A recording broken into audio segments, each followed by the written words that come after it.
I think people are now seeing the consequences of going along this liberal pathway, and people do look at the church where they see a lot of stable marriages. I think the contrasts are now so great. So the church must be visible and must stand up for marriage. Professor Stuart Burgess, a real joy to talk to you. Before we begin, I wonder if you could just say a quick hello to our viewers and our listeners. Yeah, it's really good to be here. I really appreciate the work of the Coalition for Marriage. I think it's so important for today. Well, it's very kind of you to say so. Now, I was very, very keen to talk to you, Stuart. Let me make sure I get this right. You are a professor of design engineering at Bristol.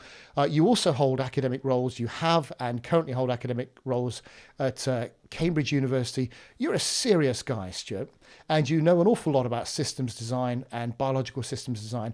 And why am I keen to talk to you? Well, I'll tell our readers and our viewers and our listeners why I'm keen to talk to you, and that's because you've come up with a theory about marriage being an essential design from a systems perspective and how valuable it is. And let's say the biblical approach to marriage. And you're not alone in that. If you look at recent statements by Dawkins, for example, Richard Dawkins, who almost perplexingly has said, well, actually, given a choice, the Christian framework is a good one for society. And while he says he has no faith, and I know that you are a man of faith, nevertheless, there are a lot of people these days who are looking and saying, look, actually, society does need a social framework. Which identifies the good things as opposed to the other things. And you've come up with the idea that actually marriage is an important part of a systems design. And perhaps you could take a few minutes just to introduce us to that concept. What led you to that, and what's your overall view about that concept? Yeah, my background is designing complex systems like spacecraft. Now, a spacecraft might contain like a million components, interacting components, and designers fine tune that system to optimize it and to make it work. And those systems are very delicate. You know, a member of the public might say, well, do you really need the wires and the gears? You know, could you just get rid of them? The answer is no, the whole thing will just fail. They might say, could you just get rid of the software in the system? And the answer is no, it's a very delicate system. And I believe that men and women are similar. They're designed with a physical design, a mental design, an emotional design, which is very delicate. And God has not just designed men and women, but has designed marriage as a Mm. complex system.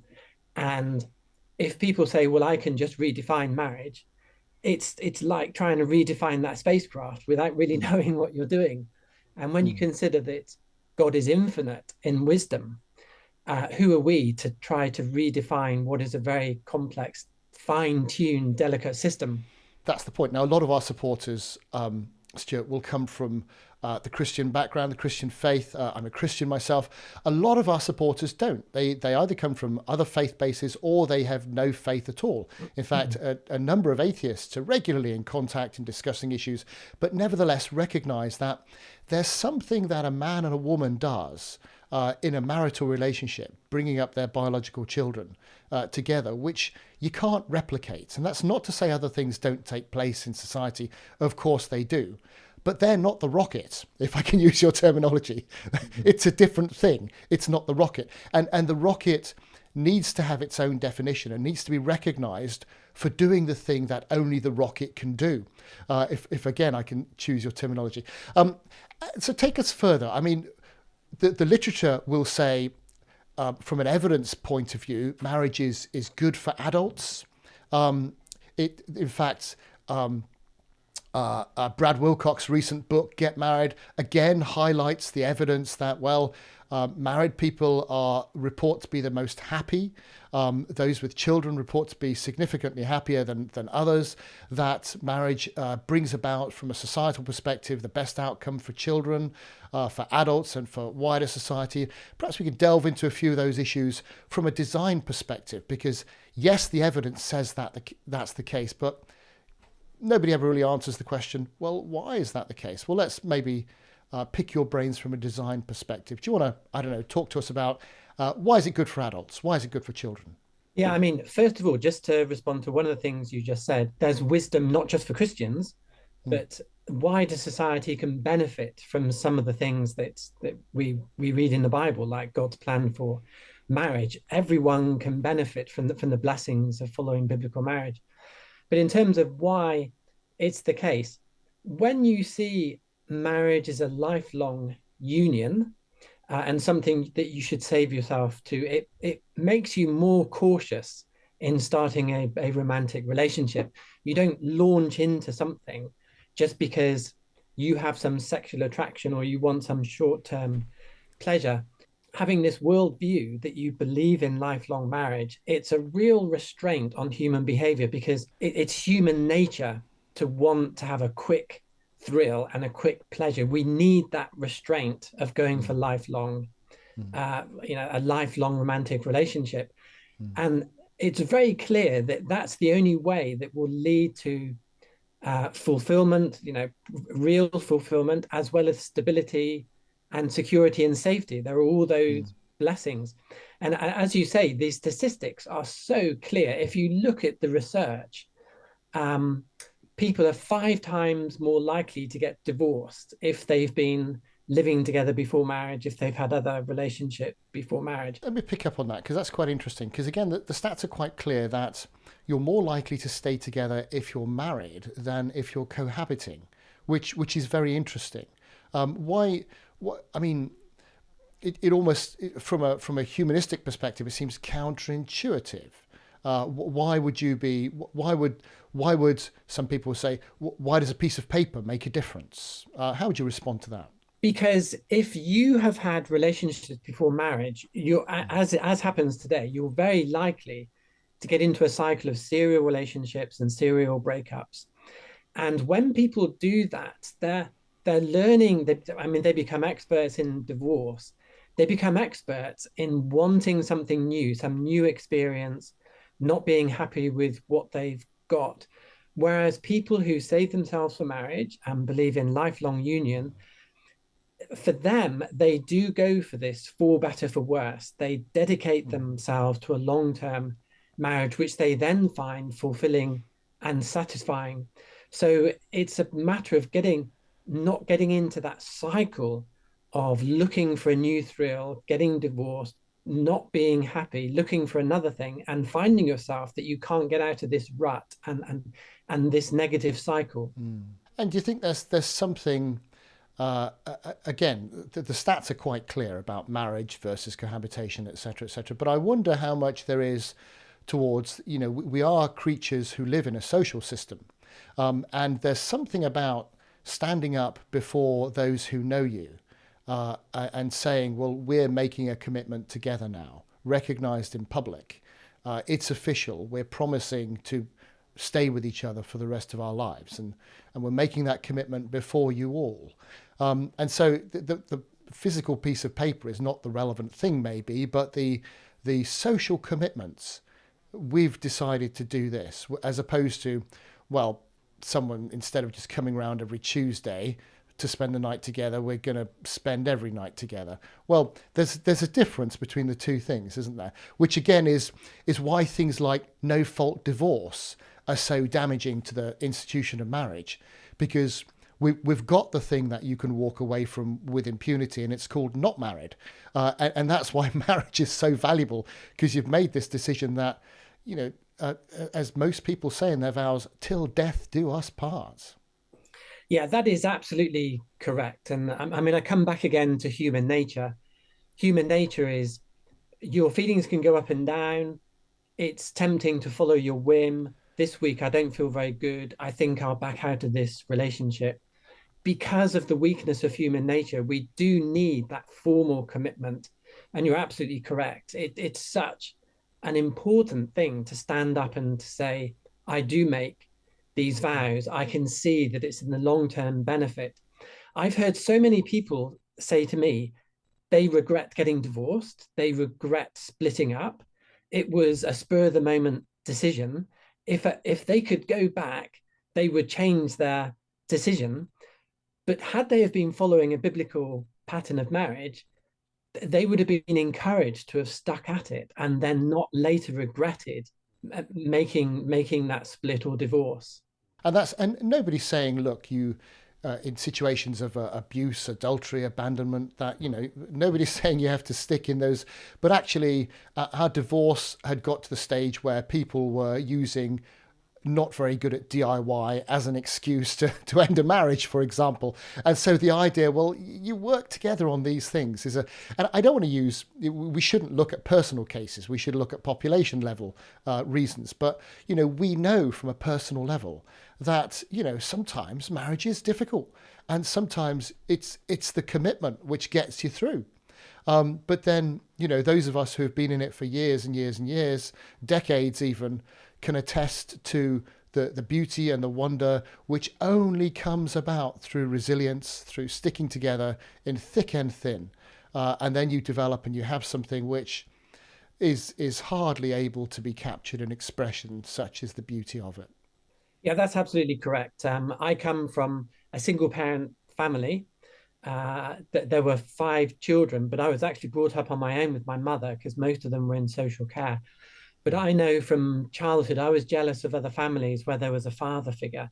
And I Yeah. know from personal experience that it's not ideal at all not to have a father Yeah. figure. I'm Yeah. now been married for over 35 years. I actually have 5 children. And now I know Wow. from personal experience the blessings of biblical marriage. Just on this point of children, one of the brilliant things about the design of marriage is that it does 3 things simultaneously. It brings fulfillment and stability to a man and a woman in marriage. Simultaneously, it also is ideal for children being brought up with a figure and a father figure. And thirdly, simultaneously, it's ideal for the stability of society, holding Yeah. Yeah. society together. Because when you have a society without biblical marriage, you have a lot of instability with the breakups of Yeah. family, which Yeah. gets very messy, a lot of collateral damage, a lot of complications. Mm. So Mm. marriage has this threefold blessing for society, on society itself, on children, and on men and women. It's quite a profound design. I think you're absolutely right, and a lot of people will come back in that and say, well, actually, most societies have been polygamous, and yes, they have, because it's the natural instinct of selfish men, greedy men, to sleep with as many women as they can get. That's the kind of natural instinct. But when you analyze it, so let's take J.D. Unwin, who was a 1930s Oxford University anthropologist, not a Christian, but somebody who'd analyzed why do some societies thrive and why do some societies end up in demise. And actually, he came up with 3 factors. Uh, Premarital chastity, which we can come on to, monogamous man-woman marriage, and the worship of a deity. Those 3 things, which if a society had, it tended to thrive. And as soon as it lost them, it was heading for demise within about 100 years. And according to his little map in his book, culturally, we're about 70 years through that 100 years, which is very interesting, looking at the decay around us, because we've lost hold of those 3 things. So it's not that man's natural instinct isn't to be, sexually kind of pervasive, because it is, but actually it's not the best model for success and going forward, which again is what you're citing in the literature and the observations you've made through your expertise. Tell us a bit, Stuart, about the wider benefits for society, if you can, of things like monogamy. So again, marriage is a good idea, but you referred to premarital chastity, which Unwin refers to, and this concept of postmarital monogamy. Why are both of those good things? Yeah, what happens before marriage is actually very important and can have quite a profound impact on marriage itself. When a man and woman have a sexual relationship before marriage, they're in a kind of pseudo marriage where they've given their heart to each other, they've given their bodies to each Mm. other. If they go through a split, they're going through like a pseudo divorce. So they're going through a cycle of marriage and divorce even before they get married, Mm.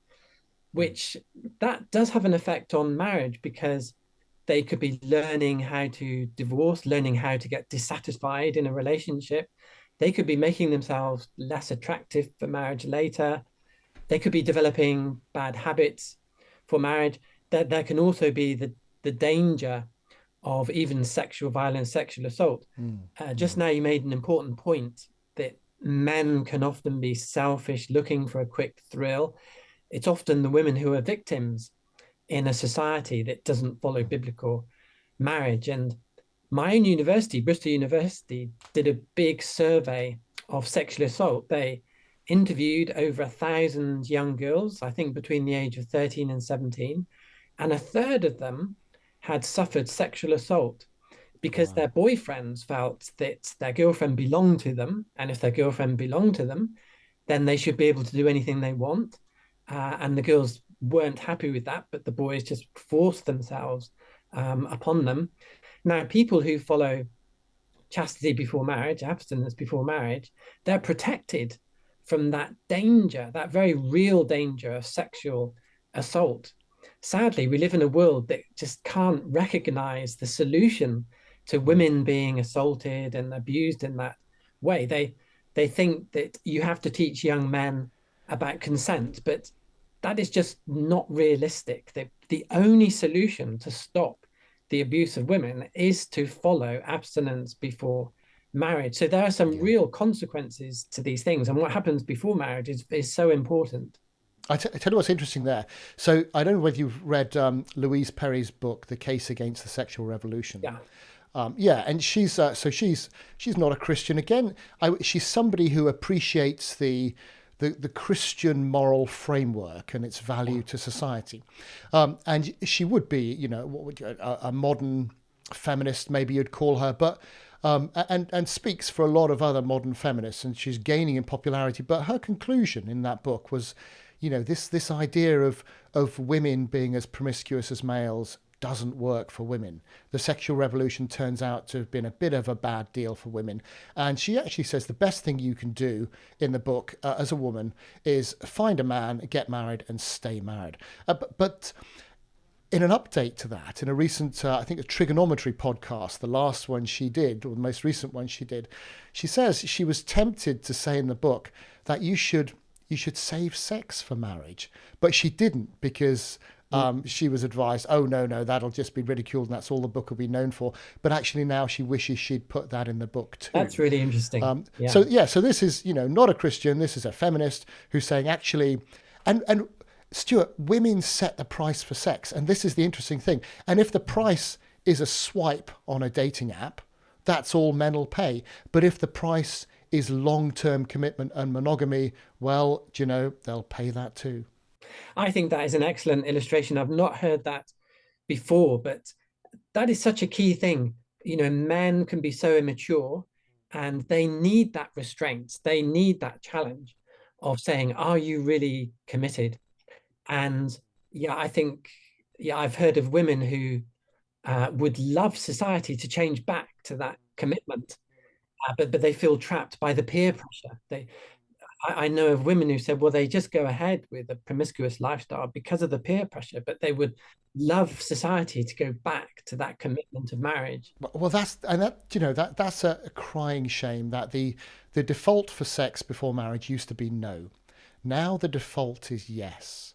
And there's something wrong with you, and you need to justify it and answer for yourself as a girl if you don't want sex before marriage. And that's a terrible thing. As a man with 4 kids, 3 of them are daughters, you think, I don't want my kids to live in that society. They've been brought up in ways that, perhaps aren't accepting of that kind of ideology. Let's put it that way. And they're happy not to accept that. But, it's a strange state that we live in. I want to ask, Stuart, the evidence is unequivocal that things like saving sex for marriage is good, marriage is good, staying married, having children, bringing them up well, it's all good, it's great for the individuals, it's great for the kids, it's great for society. Why is it the case that not only is this not being promoted in society, but actually actively, of the thousands of supporters that I've met, many teachers say we're told not to talk about marriage and long-term relationships in our RSC education. Um, what what's going on? If it's so good, why do we want to talk about anything in the media, Hollywood, anything but long-term monogamous marriage? Yeah, I think it's a really important question. I think one answer is, sadly, we live in a society which is a pleasure now society. You mustn't withhold yourself from any kind of pleasure. But I think even more important, there is a spiritual dimension to this. I think there is a spiritual battle, as well as modern society being pleasure seeking and not believing in, waiting, because true love waits.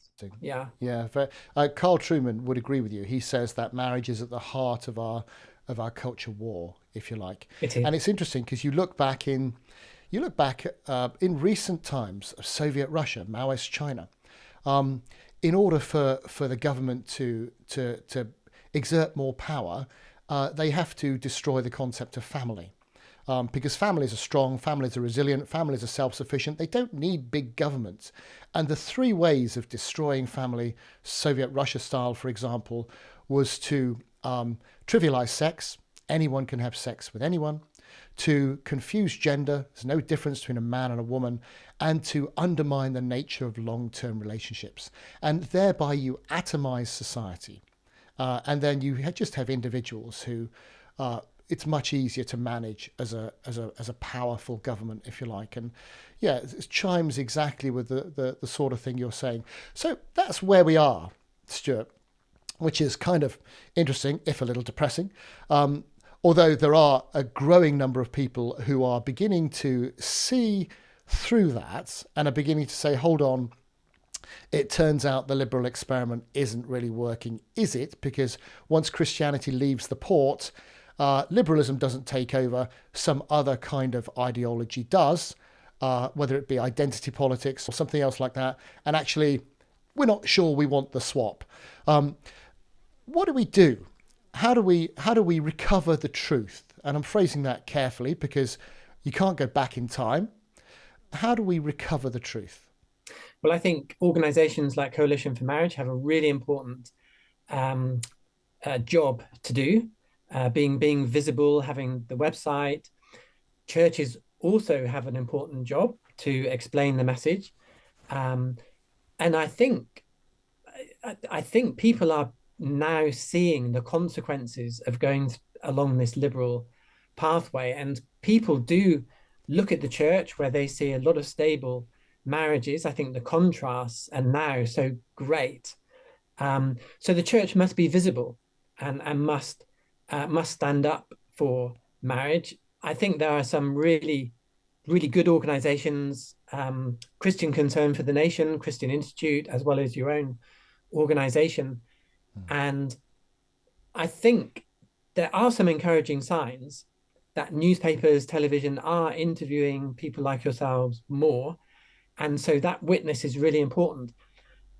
But there is a key question of what could we do with young people in schools?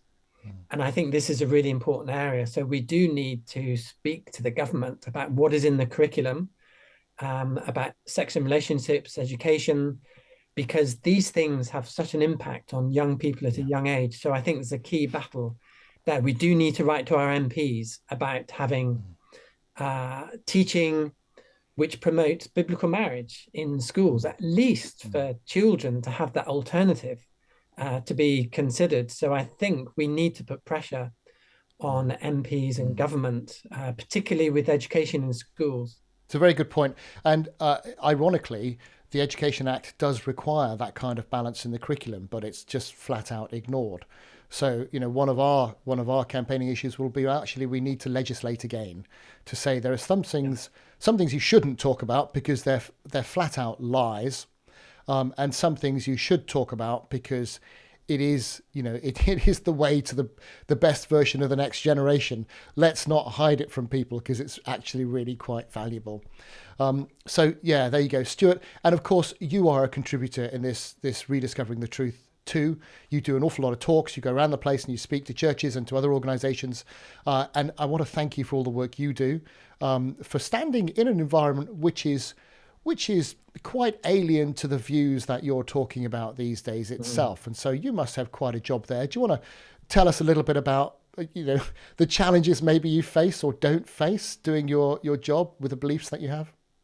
Yeah, in my jobs in academia, I have given quite a lot of talks about creation, the fact that there's a creator, which actually is very related to marriage, because in Genesis, that's one of the creation ordinances. One of the interesting things I found in the last 30 years in academia, people said to me, well, aren't you going to find you're surrounded by atheists and it's going to be difficult for you? I find that I'm not surrounded by a huge number of atheists at all. Most people in academia I would label as agnostic. They're actually a little bit open. And I'm surprised how many academics that think there is a lot of evidence for intelligent design. You're not supposed to admit that to the media, but many of my colleagues would say, yeah, there is evidence that there is a creator designer, but they don't want to admit that.